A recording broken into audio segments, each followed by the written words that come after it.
Boom, we're live. Welcome back, everybody, to another episode of the C Squared podcast. Today, we are entering, or not today, but a couple of days ago, we've entered a new era in the world of chess, and that is, for the moment, the Gukesh era. We've exited the Dingley Ren era. Everybody knows how that finished, and we are about to discuss it all. Fabiano, first of all, I guess we should just simply start with that final match, game 14 of the World Championship match.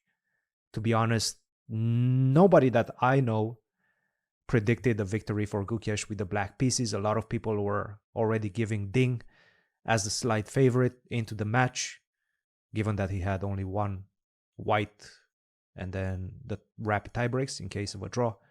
But then Gukesh, incredible strike at the end, came after an incredible blunder by Ding. But sum it up for us, Fabi. Your raw reaction after that. Yeah, it was certainly very surprising.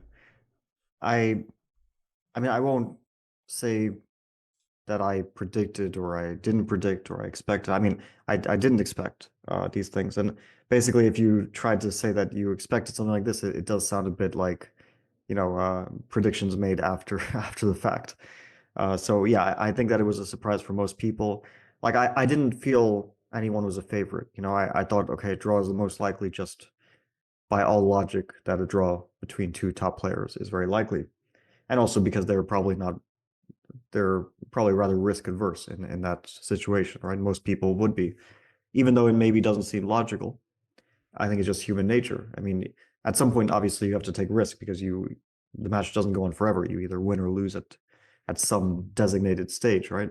But in the 14th game, people are just going to be very risk adverse usually. To And build actually, up I don't think. to build up on that, can you kind of describe, and you've been a spectator, but you've also been pretty much a player in one of those moments, the final game of the match. Let's discuss Magnus's approach as well. He's done it against Karyakin in his final game with the white pieces, took a quick draw, and he's done it somewhat against you as well, because he could feel probably that he has a better position in that final game, but did not want to risk. And it just goes to show that you have kind of the same vision as Magnus in this type of moments, the risk aversion.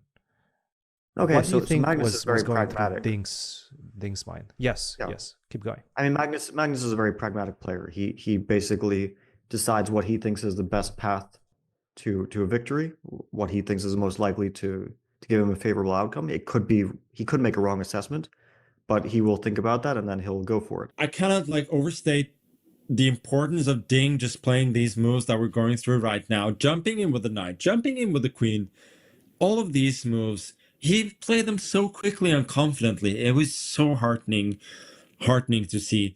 And most people do have that same approach in general.